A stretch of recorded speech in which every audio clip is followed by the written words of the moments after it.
Hello, I thought we'd have some little holiday fun with an ink gouache resist and a very lovely Christmas nutcracker. So I'm starting by painting with gouache. Some people say gouache, but I prefer gouache. And I'm painting in the colours I want the final painting to be, except where I leave blank paper, it's going to be black. So if I want this to be white, like I'm doing the highlights here, I've got to paint it white. But if I leave it as white paper, it'll end up black. So I'm putting on rosy cheeks, and the first colour that hits the paper is the colour that it will be at the end. So in a moment you'll see me put the flesh tone over the rosy cheeks, and that doesn't matter because it's the red that'll come through. Here comes the flesh colour, and gouache has to be thick enough to stop the ink hitting the paper, but you still want it spreadable, so it's quite tricky, and therefore a flat brush is probably the easiest way to put it on if that's suitable for your subject. So I'm painting the face. This painting process is speeded up at about twice normal speed. You can see I've left the eyebrows and they'll end up black, and the sides of the noses because I've left those blank. And now I'm leaving little circles around the eyes, so we've got a black edge to the blue bit of the eye. You just need to do this really logically and carefully. It's a very exact process in that you've got to follow it, but the wonderful thing is at the end it's a total surprise, because once you wash off the ink you're never quite sure what you're going to get. Will all the colour have disappeared? Will you have left spaces in the right place? Who knows? So I'm carrying on painting the face with that sort of flesh colour. Everything's going to be a bit garish because half of this is going to get washed off under the tap, so you need to put the colours on really strong and somewhat clunky. But I'm trying to make sure I leave those little gaps of paper where I want there to be black lines. And here you can see I've gone over that red cheek, and I've suddenly realised I don't want a black line around that red cheek, so I could just cover it up, but because the red's at the bottom touching the paper, that's the colour that'll come through. So now I'm sorting out the rest of the face, and it's time to do the hands as well, because I've got that colour on my brush. So I'm just doing those little hands, and they're circles because this is a wooden nutcracker. It's nothing very human about it. So once I've done those, I need to get on and start painting the rest of it. And of course I want to come on to its lovely soldier's uniform. So here I've chosen a bright red and painting its jacket, going around the epaulets and making sure that I just keep the edges really crisp and fill in the gaps, because any gaps, that's where the ink will attach to the paper and you won't be able to wash it off. However, I am a bit stuck because I've only got a few colours of gouache, so I have to improvise. I'm expecting this red to really fade once we wash it off, and that's fine because I can always go over it with a bit of watercolour right at the end. So I'm doing the second arm here, and then going to sort out things like the little cuffs and make sure those sorts of details are in place.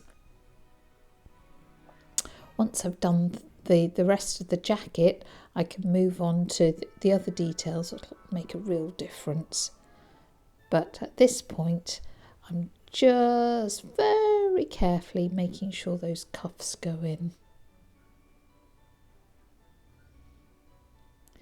Carrying on in the same way, move on to the rest of the jacket and leave space for things like the belt and the sash and the buttons, and I'm going to just stop talking and let you listen to this lovely tinkly tonkly Christmas music as I finish painting that jacket.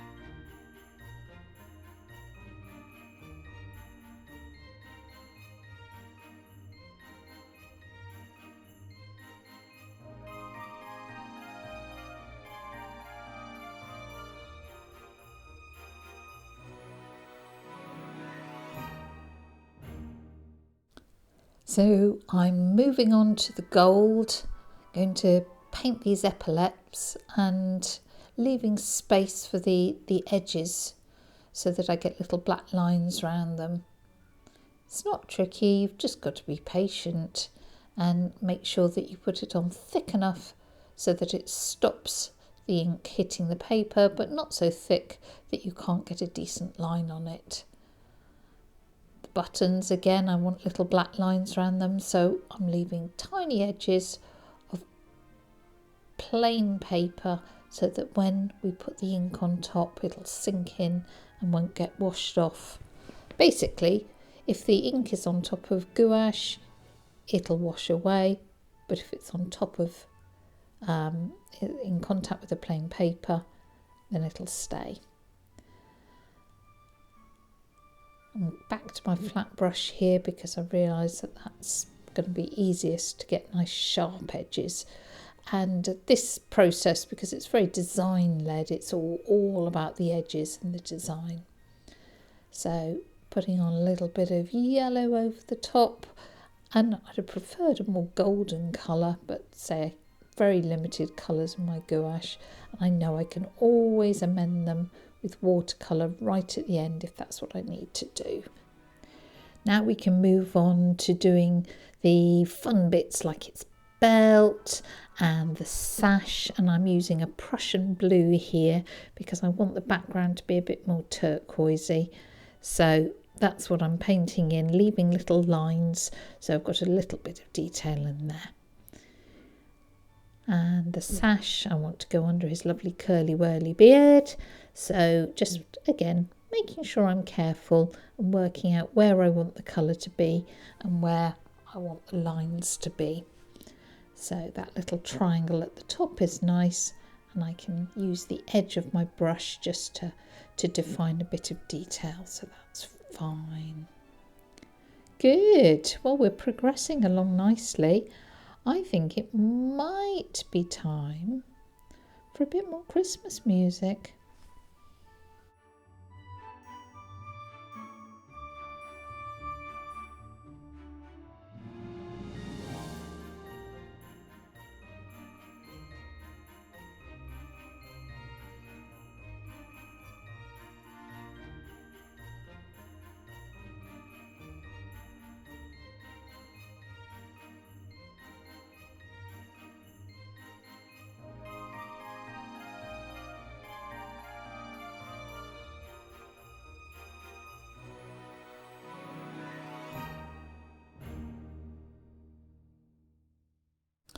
Time for the beard and the hair. Now, the beard and the hair is white with black lines, so if I want it to stay white, I've got to protect it against the ink. So I'm putting on white gouache here, really trying to get a lovely curve and curl on that lovely moustache, and the same in a moment on the teeth and the beard and the hair. Hard to see, isn't it? But if you need to, you can always tint your gouache so that you can see where it's going. But I've just tried to leg it a bit with the white. As I say, it's all a bit of a surprise right at the end after you wash the ink off, whether you've actually got it in the right place. But hey, fun. Right, I need to add a few details down at that sword because I want the sword to be white as well. with lines down it, so putting on a little bit more white gouache there. I know this looks like a kid's painted it, but it'll look great in the end, I promise you. Now the background, I want sort of a turquoisey colour or bluey turquoisey colour, so I'm putting on the background, leaving again a little bit of a gap round the actual nutcracker so that there's a black outline. I feather out the paint when it gets to the edge of the painting, because I think it's nice if a bit more ink manages to sink into the paper around the edges. I just like the look of it, really. So I feather it out right to the edge, and then it's really important that it's totally bone dry before you put the ink on. And now here's a scary part. Black waterproof Indian ink. Try to only touch the paper once and follow sort of logical lines if that's possible, just in case some of those edges of the ink actually show through in the end. So just cover the entire surface, one layer waterproof Indian ink, and make sure it is bone dry. Then it's off to the wash-off stage. You run it under cold water. You could use warm if it's your ink's being a bit naughty and sticky, and you use a flat brush to tickle, and where the ink is on top of gouache, it just goes, it washes off. Once it's dry again, if too much colour has washed away, you can go back with watercolour to touch things up. Deepen colours, add contrast, whatever you want to do to make that image really yours. So happy Christmas to you all. Hope you've enjoyed that, and it's a lovely technique. Such fun. Bye.